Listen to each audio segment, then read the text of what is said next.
Regiment वहां जाकर लड़ रही थी और पूरे भारत में जगह जगह कवि सम्मेलन हो रहा है और कवि ये कह रहे थे कि हम राणा प्रताप के वंशज हैं, घासों की रोटी खाएंगे, लेकिन भारत को कभी हम हारने नहीं देंगे। ये लोग यहाँ पर रटते रहे और जवाहरलाल नेहरू ने सियाचिन का एक बहुत बड़ा भूभाग चीन को सौंप दिया। तो हमारी स्थिति वैसी ही है, शिकारी आएगा, दाना डालेगा, लोग में फंसना नहीं।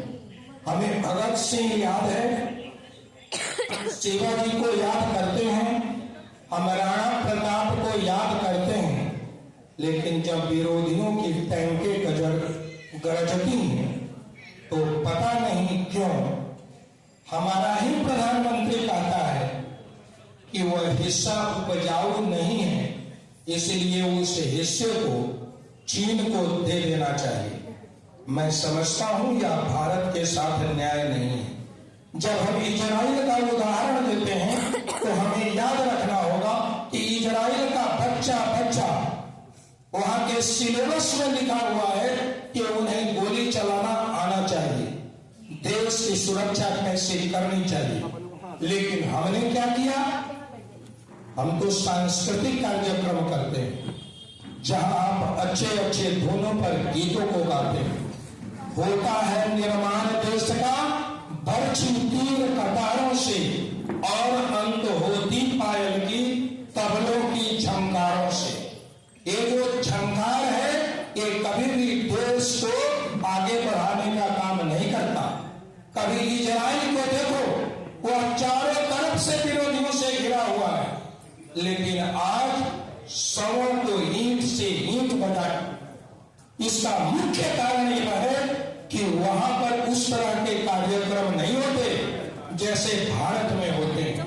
भारत के कार्यक्रमों में हम अपनी बच्चियों से पिस्तौल चलाने का परीक्षण नहीं लेते, हम तलवारबाजी नहीं सिखलाते, हम उन्हें किसी एक्टर के धुन पर गाने वाले गीतों पर नचाने का काम करते हैं। हमारे शादी और ब्याह में जो सबसे ज्यादा पैसा लूट करके ले जाता है, जो माँ बहनों और बेटियों को नचवाने का काम करता है, वो सबसे ज्यादा पैसा लूट कर ले जाता है। लेकिन हम अपने आर्य समाज और मंदिरों में अपने पुण्य की कमाई का काम नहीं करते, जहां के लोगों को शस्त्र की शिक्षा दिया जाए। हम अपने आर्य वीर दल को मजबूत नहीं करते हैं, हम अपने मंदिरों में सशक्त मठों की परंपरा जो शिवाजी महाराज की थी उसे हम मजबूत नहीं करते हैं। हम केवल धुनों पर बोल करके संतोष कर लेते हैं कि देश की सुरक्षा हो जाएगी, क्योंकि राणा प्रताप तो घास की रोटी खाए। भाई राणा प्रताप घास की रोटी खाए थे, तुम तो यहाँ पर मलाई चप खा रहे हो, मसाला डोसा और पिज्जा खा रहे हो। तुम देश की रक्षा के लिए क्या कर रहे हो? तुम्हारे पास तो कोई लाठी नहीं है। जब कोई सांप निकल जाए घर में तो मारने के लिए कोई चीज नहीं तुम्हारे पास, तुम टेक्निक नहीं जानते हो, विरोधियों से कैसे लड़ोगे? अतः मैं आप सबों से निवेदन करता हूं, यद्यपि आप थोड़ी संख्या में यहाँ हैं, लेकिन हमारे बातों पर विश्वास करिएगा।